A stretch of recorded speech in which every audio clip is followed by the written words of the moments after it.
Dessa noite, o nosso evangelista Paulo. Amém. Oh, glória! Aleluia! Cumprimento a amada igreja com a paz do Senhor, amém? Amém. Se eu perguntar aqui, quem não tem problemas? Quem não tem? Quem não tem, levanta a mão. Quem não tem, levanta a mão.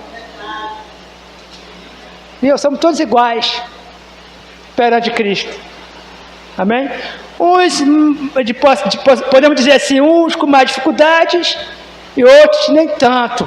Mas todos nós passamos por lutas, por provações, por dificuldades, por pelejas, por aflições. Somos suscetíveis todos os dias da nossa vida. Assim Paulo nos fala através das suas cartas. E para não ficar somente nas minhas palavras, abramos nossas Bíblias em 2 Timóteo. Fica no Novo Testamento. Segunda carta de Paulo ao Timóteo, capítulo 3. Eu estarei lendo aqui. Um momento eu vou parar, os irmãos podem ficar sentados, tá? E assim nos fala o Senhor na carta de Paulo a Timóteo, no capítulo 3, versículo 1. O tema é extrema corrupção nos últimos tempos. Vamos ler. Sabe, porém, isto, que nos últimos dias sobrevirão tempos trabalhosos, porque haverá homens amantes de si mesmos, avarentos, presunçosos, soberbos, blasfemos, desobedientes a pais e a mães, ingratos, profanos, sem afeto natural, irreconciliáveis, caluniadores, incontinentes, cruéis, sem amor para com os bons, traidores, obstinados, orgulhosos, mais amigos dos deleites do que amigos de Deus, tendo aparência de piedade, mas negando a eficácia dela. Destes afasta-se, porque deste número são os que introduzem pelas casas e levam cativas mulheres nestas, carregadas de pecados, levadas de várias concupiscências, que aprendem sempre e nunca pode chegar ao conhecimento da verdade. Até aqui. Sentai-vos, louvando, glorificando, adorando a Deus, porque Ele está aqui esta noite. Louvado seja o nome do Senhor. Mas, irmão, como eu sei que Ele está aqui? O próprio Senhor nos ensina, com 2 ou mais, estou reunido no nome de quem? De Jesus. Ele se faz presente. Não tenha dúvida. Muitas vezes nós queremos ver Deus, sentir Deus, mas Deus nos faz presente. Basta ter fé. Não façamos como Tomé, que viu e mesmo assim ficou com receio, ficou com dúvida quando viu Jesus. Jesus ia permitir ele tocar nas suas chagas, nas suas feridas. Amém? Louvado seja Deus. Então essas cartas aqui que Paulo escreveu a Timóteo, Paulo estava preso. Paulo passou 1 ou 2 anos preso, foi solto, depois foi preso de novo. E nessa prisão de Paulo, na segunda não, Paulo foi preso inúmeras vezes, né? Ele já estava com a consciência, né, que ele seria morto. Mas Paulo, como um homem de fé, um homem de coragem, destemido perante, né, na presença do Senhor, ele não hesitou em alertar a sua igreja. E como ele tinha que deixar um líder presente, uma pessoa de confiança, para continuar fazendo a sua obra, ele escrevia essa carta para Timóteo.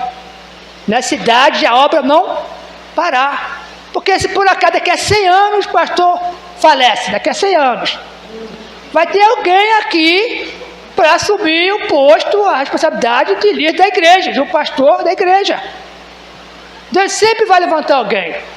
E Timóteo estava aqui já demonstrando, Paulo está demonstrando Timóteo sobre a necessidade de Timóteo ficar atento, ficar alerta para as coisas que estavam por vir. Louvado seja Deus. Louvado seja o Senhor. E ele fala também sobre as grandes dificuldades, né? Tempos difíceis para o serviço cristão. Nós podemos ver que dos 12 apóstolos, somente, se não me engano, somente um não morreu. Foi João, que ficou preso, né, na ilha de Patmos, a qual escreveu o livro de 1 João, 2 João, Apocalipse, livro da Revelação. Aí, depois de muito tempo ele preso, soltaram ele, e ele morreu, segundo a Bíblia ensina, de velhice, normal. Mas os outros, Paulo foi decapitado, Pedro morreu de cabeça para baixo, né? Estevão morreu como uma forma de, se não me engano, de um triângulo, não de um X, para não ficar igual Jesus e nem Pedro. Ele ficou como um X, toda assim aberta. Segundo o historiador, a Bíblia não relata sobre isso. A história relata, se não me engano, não sei se foi, se estou enganado. João Batista, o que batizou Jesus, morreu decapitado, né? Então nós podemos ver com os profetas, Judas, teve o Judas, o traidor, né? Que ele mesmo se enforcou. Então observe que a vida de um servo do Senhor, servo de Deus, ela requer de nós uma dedicação, uma fé, né? Como posso dizer assim, uma fé extraordinária, uma fé maravilhosa, não uma fé impossível. Porque o Senhor fala que a nossa fé pode ser uma fé do tamanho de um grão de mostarda, mas essa fé é necessária para Deus realizar prodígios e milagres sobre a nossa caminhada, sobre a nossa vida. Louvado seja Deus. Então Paulo aqui desperta a sua igreja no seguinte momento, a qual estava preso, para a igreja de Timóteo. Sabe, porém, isto, versículo 1, capítulo 3 de 2 Timóteo, que os últimos dias sobrevirão tempos trabalhosos, né? Então Paulo já está falando sobre aquele tempo, e hoje não é diferente. Os tempos hoje a qual estão passando a igreja são tempos trabalhosos, tempos difíceis. E vamos saber por quê? Porque haverá homens amantes de si mesmo. O que é homens amantes de si mesmo? Avarentos, presunçosos, soberbos, blasfemos, desobedientes a pais e a mães, ingratos, profanos, sem afeto natural, irreconciliáveis, caluniadores, incontinentes, cruéis, sem amor para com os bons, traidores, obstinados, orgulhosos, mais amigos dos deleites do que amigos de Deus, tendo aparência de piedade, mas negando a eficácia dela. Deste afasta-se. Deste afasta-se. Não tem aquele ditado que fala, quando dois não quer, né? Quando um não quer, dois não briga. Então, se você não quer brigar, irmão, se afasta. Se você não quer compartilhar de tudo isso que eu falei aqui, se afasta. Mas, irmão, é o meu pai, ore por ele. Se afastar aqui, irmão, não é você não entrar em concordância com os erros. É você, por um momento, achar que ele está certo e você compartilhar da mesma situação. A palavra fala claramente aqui, homens amantes de si mesmo. Tipo aquele outro ditado, pirão pouco, né? O pirão pouco, minha farinha primeiro. Não é isso? Está ali, a farinha primeiro, meu pirão pouco, não é isso? Uma coisa assim. Ou seja, homens que querem para si. Homens que não querem dividir mais nada. Homens a qual o dinheiro é que manda. O Deus dinheiro é que governa a sua vida. E quantos não tem tempo para vir para a casa do Senhor? Eu entendo, a igreja compreende perfeitamente que muitos trabalhos chegam tarde, cansados. Muitos trabalhando em Salvador, de lá para cá o trânsito é pesado. Muitos não têm condições de pegar um ônibus, o metrô pega um ônibus cheio. Então, chega no terminal, não tem ônibus para cá, espera 1 hora, às vezes um ônibus do terminal para cá. Realmente isso faz parte da nossa vida. E infelizmente atrapalha muito de estar aqui. Bom seria que pudesse todos trabalhar aqui por perto, para a própria região, né? Para quando chegar o seu trabalho às 5h30, mais tarde às 5h30, Chega em casa às 6h30, toma um banho, descansa, toma um cafezinho e venha. Se for pro sofá, vai cochilar e não vem. Porque a televisão lhe pescou, lhe prendeu. Estou mentindo? Não é assim que acontece? Comigo era assim. Não era diferente. Amém? Porque haverá homens amantes de si mesmo, avarentos, irmão. Presunçosos, ou seja, vaidosos, de elevada estima, que acha que ele é o tal, eu posso, eu quero, eu tudo, eles nada. São pessoas avarentas, pessoas presunçosas, soberbos, né? Soberbos, blasfemos, né?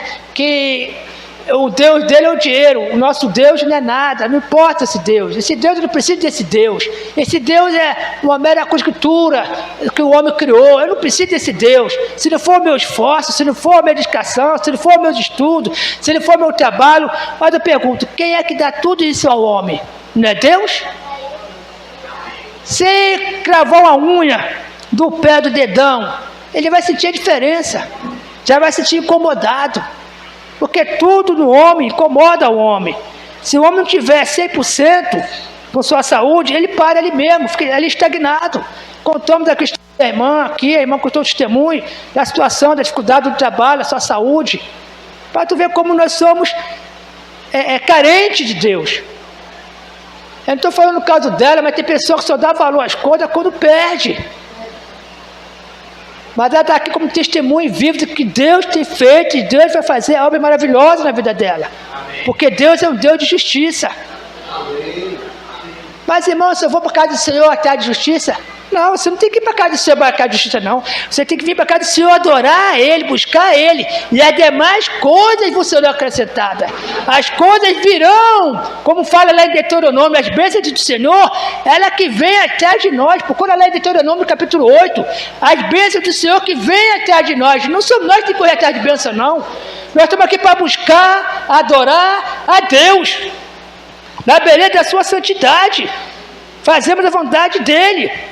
Homens desobedientes a pais e a mães.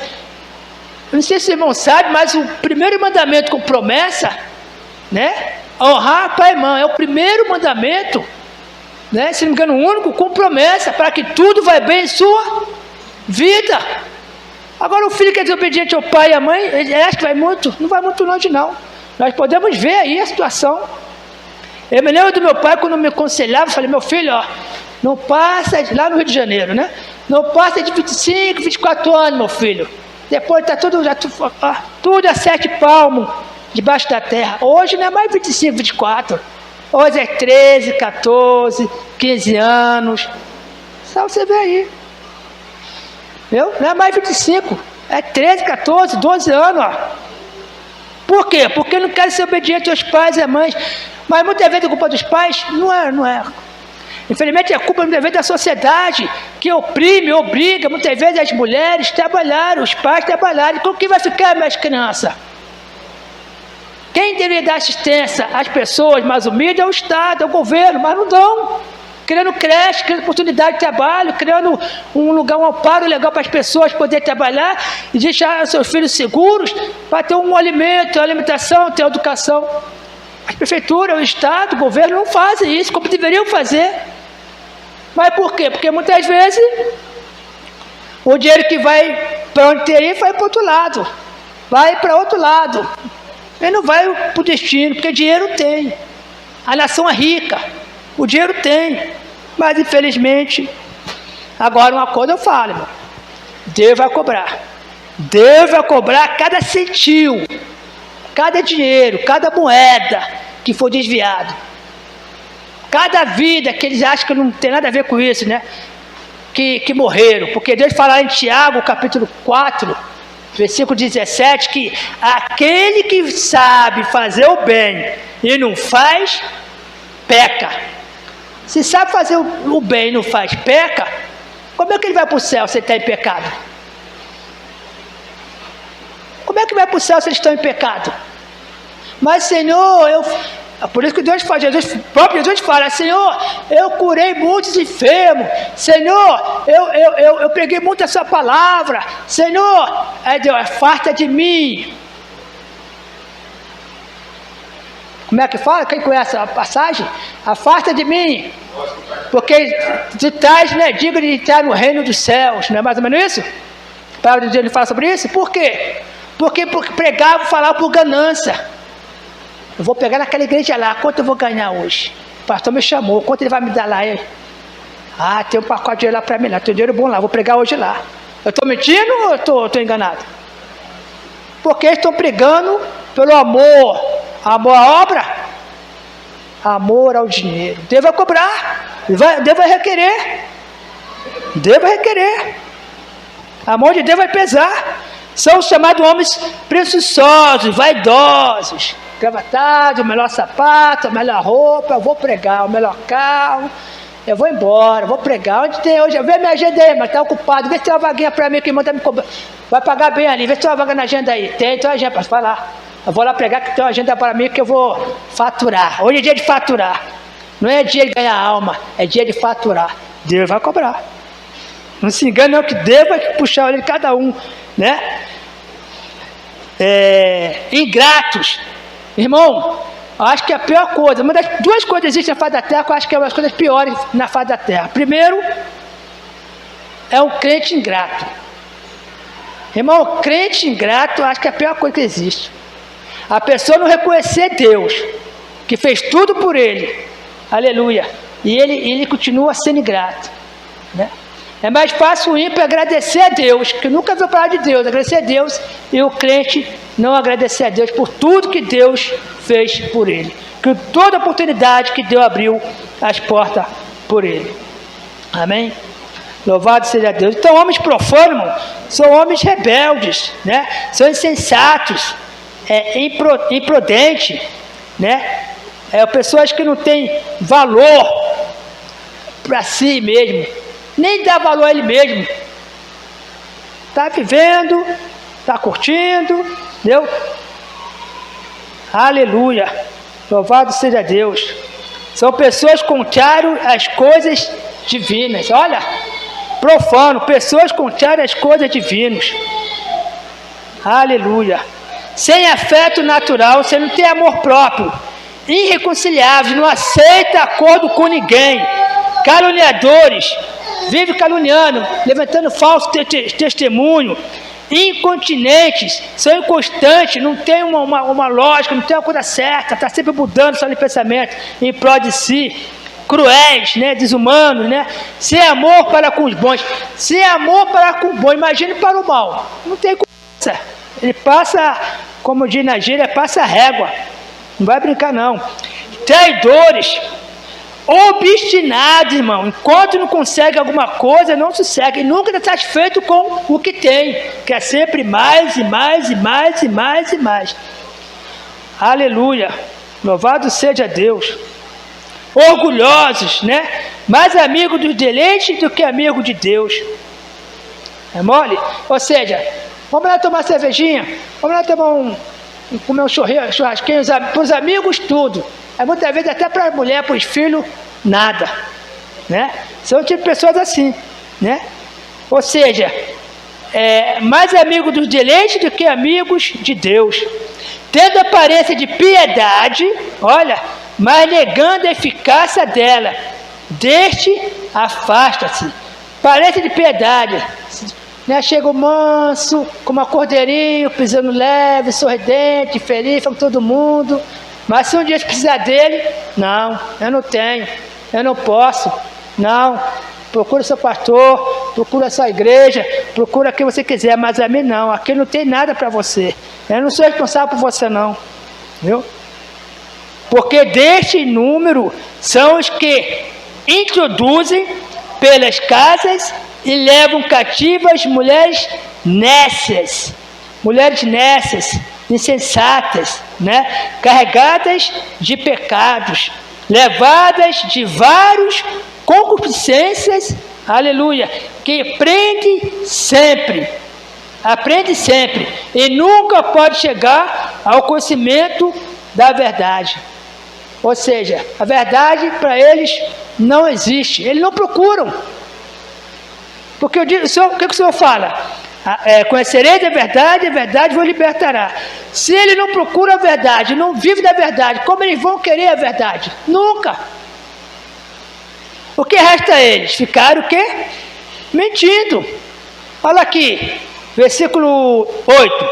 E como Janes e Jambres resistiram a Moisés, assim também este resiste à verdade, sendo homens corruptos de entendimento e repróbamos quanto à fé, ou seja, infame, malvado, né? Homens condenados por Deus. Então, só para lembrar os irmãos, Janes e Jambres eram dois feiticeiros, né? Aqui fala que eram dois homens naquele tempo que faziam falsos milagres perante Moisés no Egito, né? Botou lá a vara, aí chegou lá, as varas transformaram em cobra.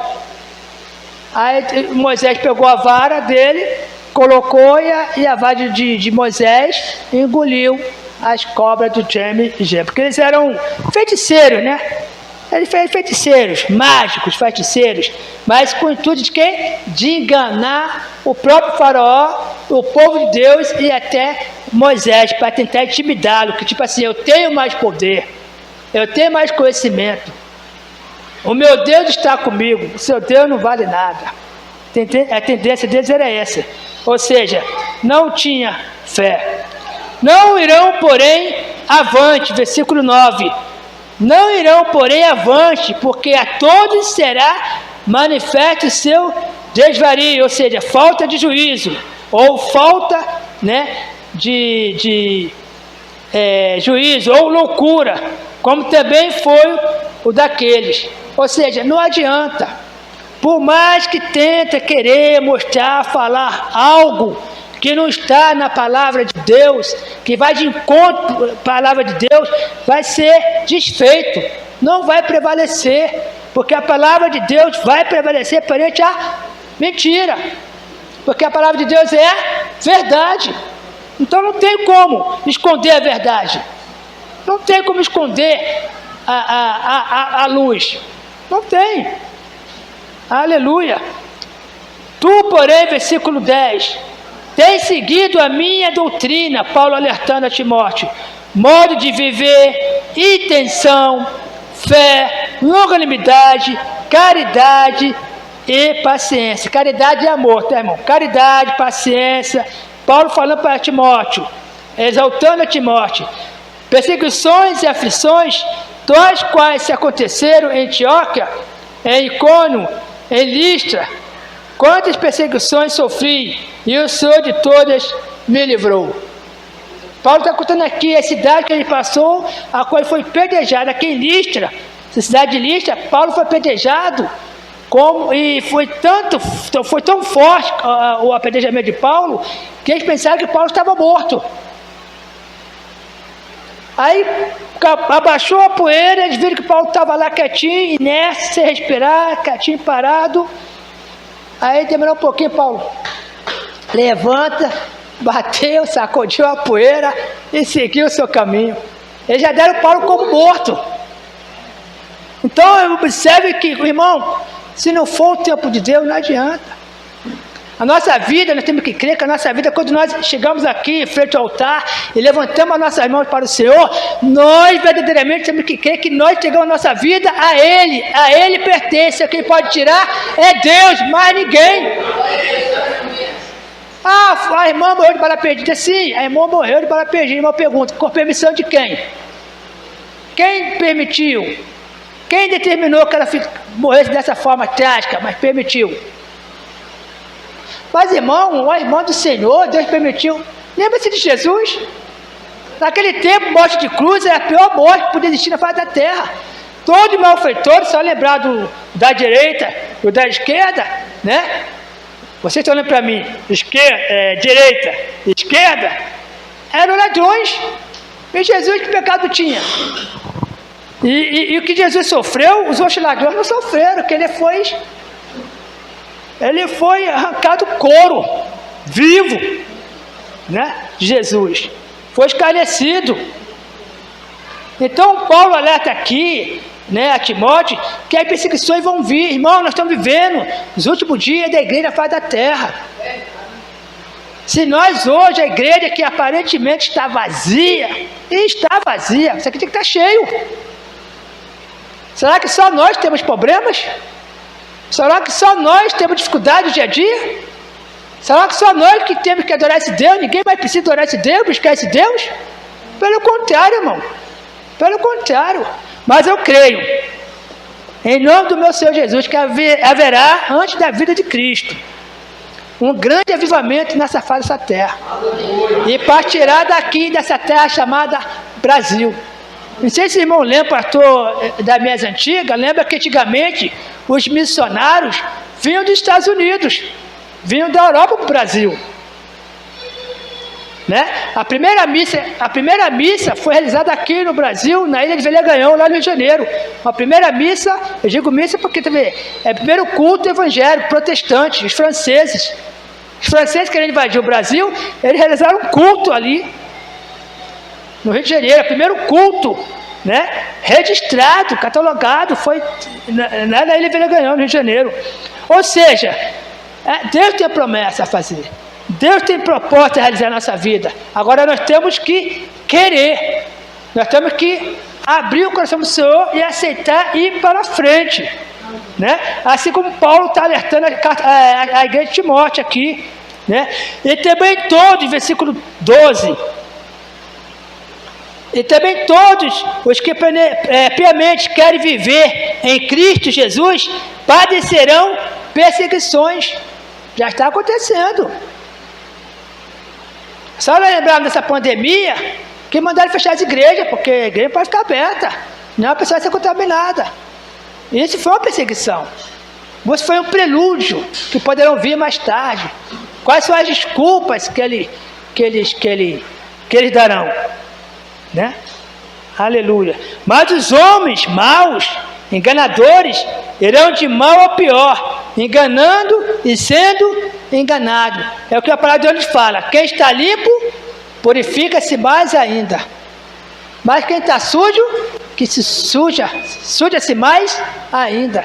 Não adianta. Eles vão cada vez mais, irmão.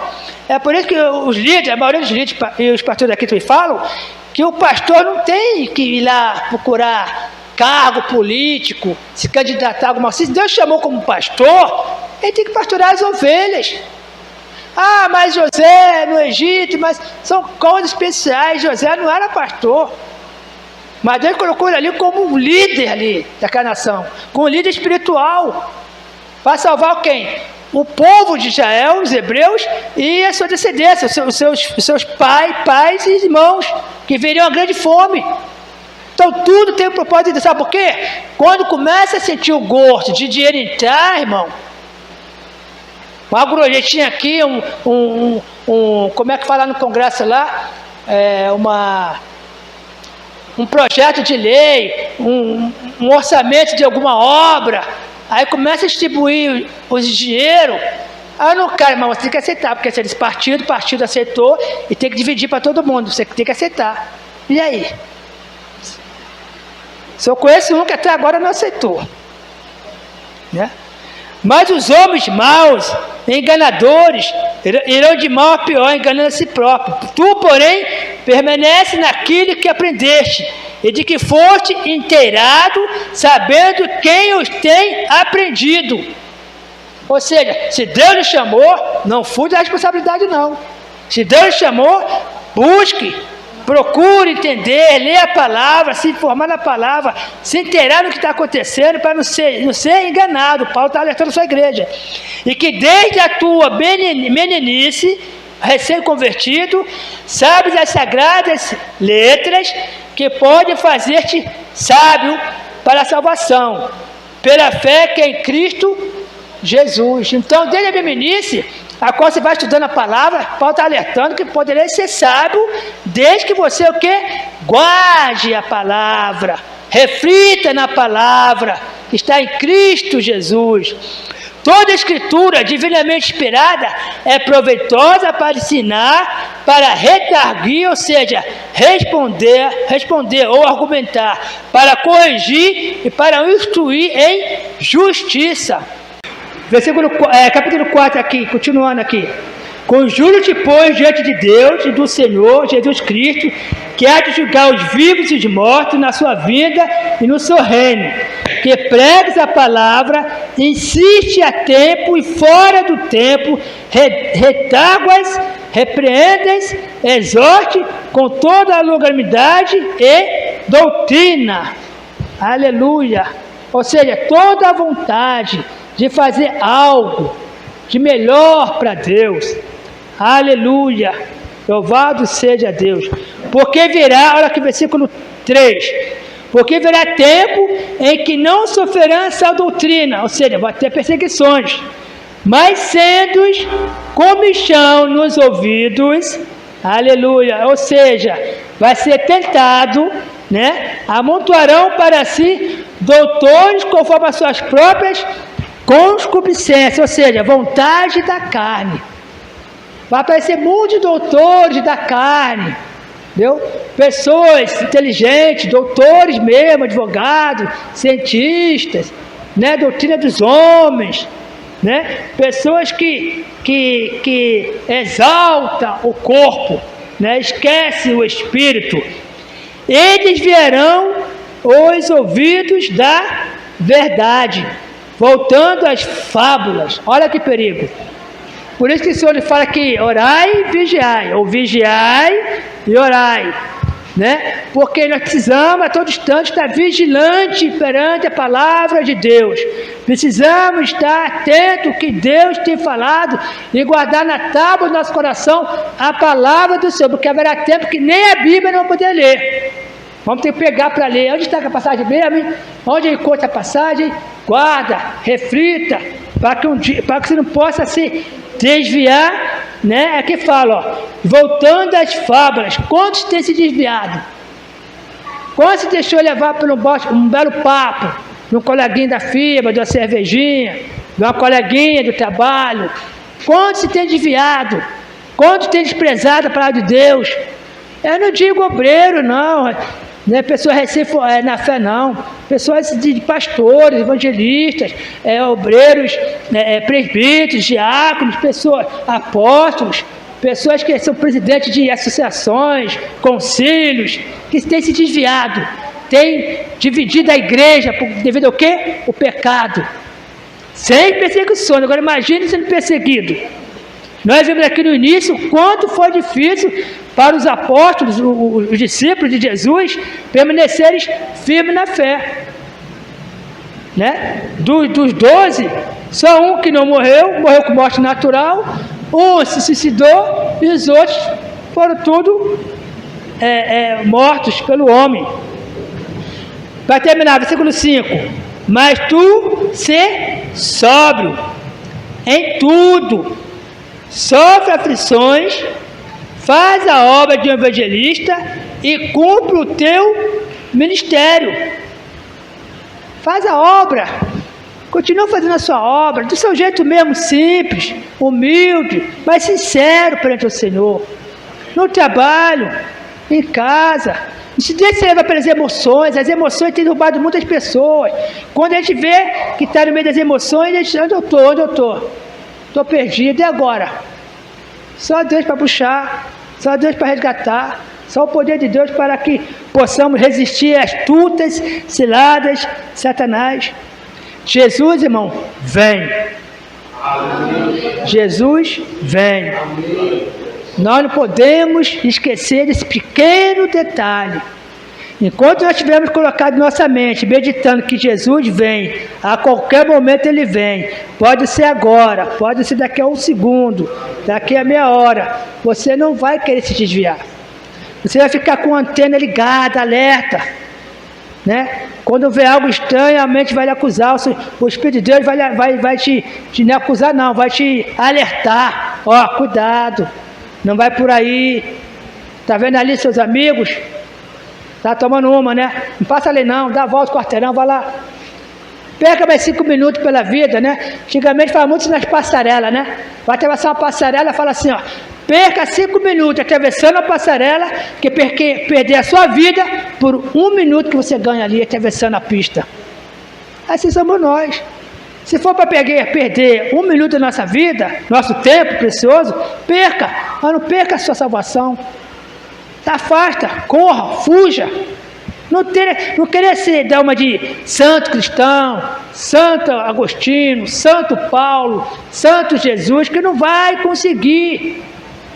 O Senhor, o que o Senhor nos fala? Que o espírito está pronto, mas a carne é fraca. Qualquer momento nós pisamos na bola, vacilamos, escorregamos. E aí para se levantar?